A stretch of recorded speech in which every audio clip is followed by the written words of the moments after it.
Good evening. Last time we talked about preparing you for the elevator pitch, which elevator pitch is going to bring you to this meeting. You talk to the investor and he or she is convinced to listen to you a little more about your project, your idea. This presentation is going to be very precise, very concise. You will know every word you are going to use. You will know every sentence you're going to use. And what are those statements are for, you really have to prepare. Investor is in your mind. What would that be? What is he going to ask me? What is he thinking when I'm talking? You will always have that thought. So let's give an example. What kind of thought he may have in his mind, the investor. Suppose you're the investor and I'm asking money from you.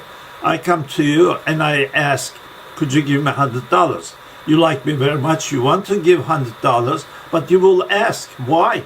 What are you going to do with that money? That's reasonable, right? That's what you're going to ask. And then I will say, well, I found this pen, it is 50 cents. With $100, I'm going to buy 200 of them, and then I will sell it for $1, and I will make $200. Aha, now we're getting somewhere. I borrowed $100 from you. I answered the question in your mind. Now the question is in your mind. You're going to ask, okay, I'll give you $100, but what are you going to give me? Now I'm feeding you with the new information, say that I have $200, maybe I'll give you half of it, or I'll give you quarter of it, 10%, whatever. These are the kind of things you will be thinking when you're preparing. We, by the way, make this presentation for our candidates spending a lot of time. We spend about 2 weeks with each candidate. Every coach is assigned to one candidate and we work them very hard, very carefully.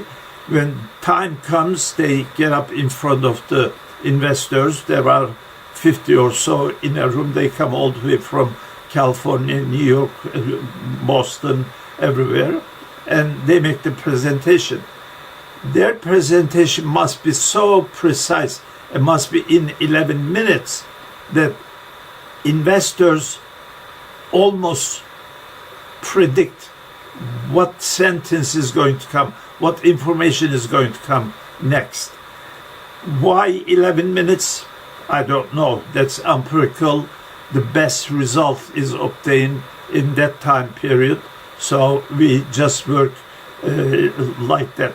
When 11 minutes comes, you finish your last sentence, your last word.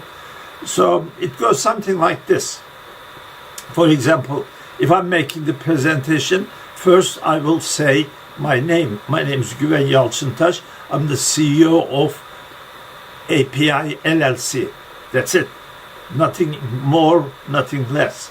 And then I will present the product. What am I selling? What am I producing? And what am I introducing to the investor? I would say we provide the consultant services to the universities and companies in the area of technology transfer. That's it. Again, nothing more, nothing less. Very short, exactly tell them what to do. Now, investor has learned my name and my product, my company, is wondering, of course I'm there to ask money. He or she will say, okay, how much money they're asking. There, again, you very precisely, very short, you say, I would like to have $1 million from you. 100,000, whatever the number you study before you made the calculations according to your business plan and everything else, you come up with that number. Don't hesitate, just present that number in one sentence. Now investors wondering about next question. What is that question? What are you going to do with my money? You say, like this pen example, I am going to buy 200 pens and then sell it for $1. You say precisely and very short, what are you going to do with your product? I'm going to hire a salesman so they can sell. I'm going to improve my machine, buy some new machine so I can produce new product, etc., etc. What are you going to spend the money for? In this point, you must think and help investors to calculate, when are you going to bring my money back and how much? Because investor is giving you money for one purpose and one purpose only. He wants his money back. Does he, if he gives you $100, does he want $100 back? No. He wants to make money. He wants to earn money. So 10% more, 20% more. If he gives you $100, maybe he wants $150. Maybe he wants $200. That's the negotiation. But you now have to present one thing very skillfully, precisely. You say, I have this product. I'm able to sell. In fact, if you can say, we are already selling this product. Last year we brought X million dollars. That's perfect. You're helping investor to immediately make a quick calculation in his head. Oh, if he sells this much, then he's going to return my money in such and such time. You see, that's all investors thinking right now. He wants $1 million from me. He's going to sell this product. How much? Give him that each unit costs this much, so he can calculate, multiply that many product by this dollar, and then he will anticipate, and you provide him, you prove him that you have something to sell.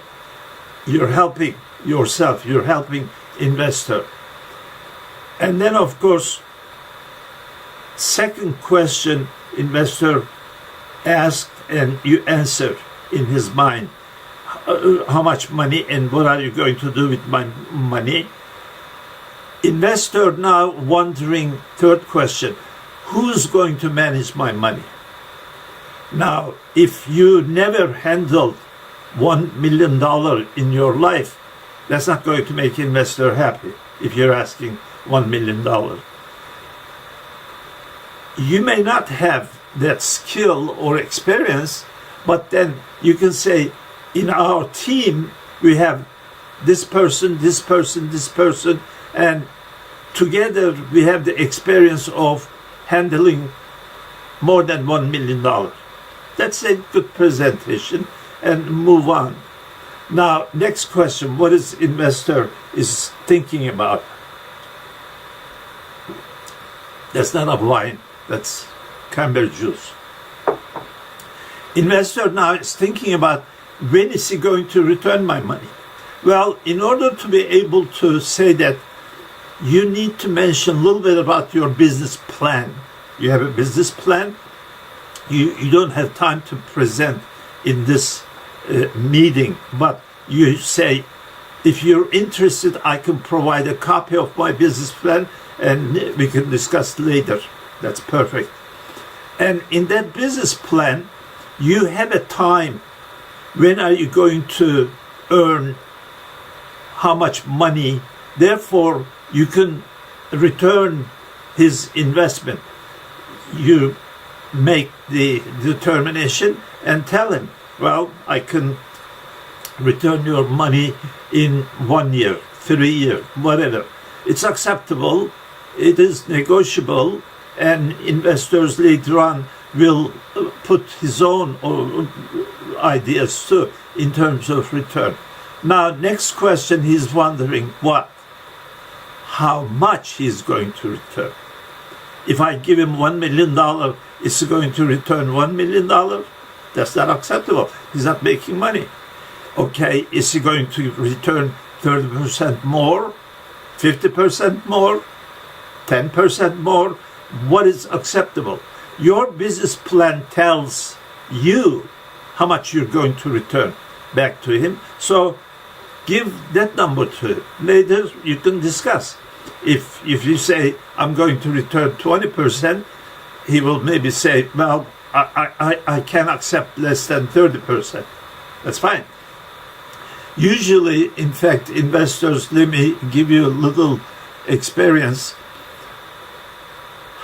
Usually they collect money and, let's say, invest into 10 companies. 6 of those companies go belly. They bankrupt. They disappear. 3 of them so-so. 1 of them make tons of money, a lot of money. Not 10%, not to maybe 200%, 300%. That's why investor is expecting from you that kind of number. And when you give that number and investor is happy, make sure we didn't forget anything. You talked about the business model. You talk about when are you going to return his money and how much. And then talk about a little bit equity. You can say, well, we can provide part of our company to you.